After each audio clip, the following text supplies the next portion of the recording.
That box contains stolen military property.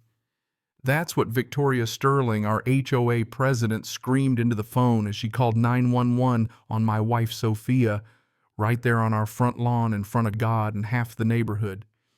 You ever see a grown woman try to orchestrate a perp walk over a wooden box? Because let me tell you, it's as ridiculous as it sounds. The police sirens hadn't even stopped echoing when Victoria started parading up and down the sidewalk, smirking like she'd personally uncovered some top-secret military heist. But when the sheriff actually got a look at Sophia and at that box, well, let's just say Victoria's confidence vanished real quick. See, moving into Willow Creek Estates was supposed to be our clean slate, you know. We wanted somewhere friendly, quiet, maybe a little cookie cutter, but at least peaceful. What we got was suburban Stepford, with a queen bee who thought the HOA was her personal fiefdom. The very first hour we're there, Sophia's carrying her honor flag box, her medals the folded American flag from her late father's service, when Victoria pops out like a meerkat, demanding to know what's inside. She barely gives us time to breathe before she's all, "That moving truck is blocking the sidewalk. Real residents hire movers." Like we're not even good enough to haul our own stuff. I tried to keep it polite. "I'm Marcus. This is my wife, Sophia. We'll move the truck right away." But Victoria just narrowed her eyes at that box and muttered something about community standards. Then out comes her badge of authority. "My late husband was a colonel. I know how military families think. Your wife seems soft." I almost laughed. Sophia soft.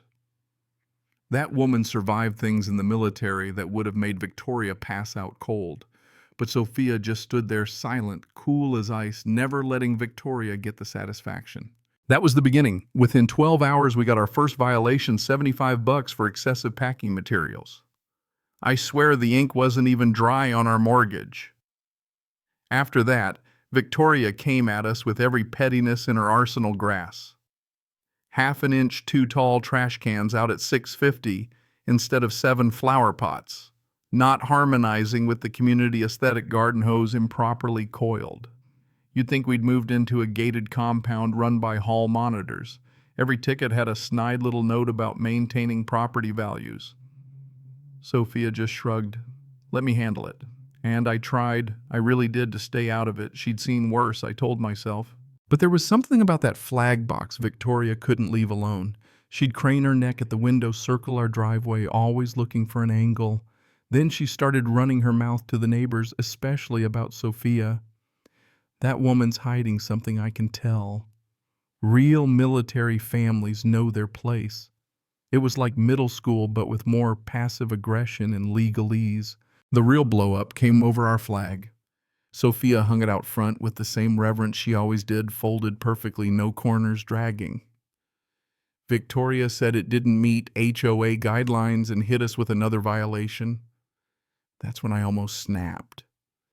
I waved the ticket at Sophia, ready to stomp over and read Victoria the riot act, but Sophia just looked at me with that old steel in her eyes. "Don't. Words won't fix this. Evidence will." That night I overheard Sophia out back talking in clipped military code, hostile neighbor situation under control, no backup needed. It was like she'd flipped a switch. And suddenly I realized my wife wasn't just a vet.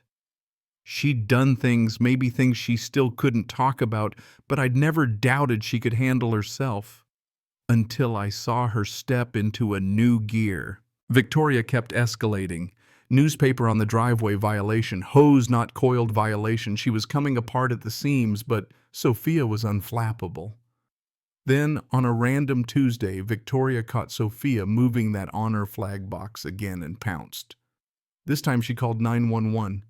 Suspicious activity, stolen military items, possible fraud. Like we were international spies or something. Police cars came screaming down the street, neighbors streaming out with phones, all ready for the spectacle. The cops told Sophia to set the box down and step away, and she did, shoulders back, not a trace of fear. That's when the sheriff himself pulled up. Sheriff Davis, big guy, real presence, and suddenly the air shifted. He got out, scanned the crowd, took one look at Sophia, and snapped a perfect salute. Major Martinez, good to see you again, ma'am.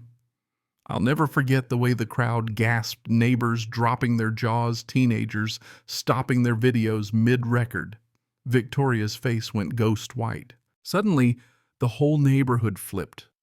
The folks who'd ignored us started bringing over cookies, offering to help with the yard, thanking Sophia for her service. Even the kids wanted to know about Afghanistan, about the medals, about everything. Victoria was left gaping like a fish. She'd tried to humiliate Sophia, and now she was the pariah. But it didn't stop there. That humiliation curdled into something mean. Next, our sprinkler hoses were cut in the middle of the night. Flower beds flooded, another violation for unsightly yard conditions, all signed by Victoria. Rocks started showing up in our driveway, then a spider web crack appeared on our car windshield. Victoria would slap a violation on the broken glass, claiming we were lowering property values, not even bothering to hide what she'd done. That's when Sophia said, "You've seen me stand at attention. Now watch me stand my ground." I swear I got chills. And that night, our old neighbor Walter slipped me a secret. Last year, the HOA took in $90,000, but the only thing to show for it was pizza and soda at the community party. Meanwhile, Victoria was posting vacation selfies from Cancun, talking about her well-deserved retreat. I dug into the HOA finances, graphic designer skills coming in handy for once. What I found was wild. 73 grand gone in 2 years, landscape consultations, emergency maintenance, but nothing ever fixed. Credit card charges for resort stays, spa weekends, a planning cruise, all in Victoria's name. Birthday dinners billed as community celebrations, but the only one celebrating was her. Sophia took one look at my findings and made a call. I need a full financial audit. Suspected embezzlement, $73,000, need evidence for court. She said it calm, as if she was ordering a coffee. While she worked her contacts, I talked to the neighbors.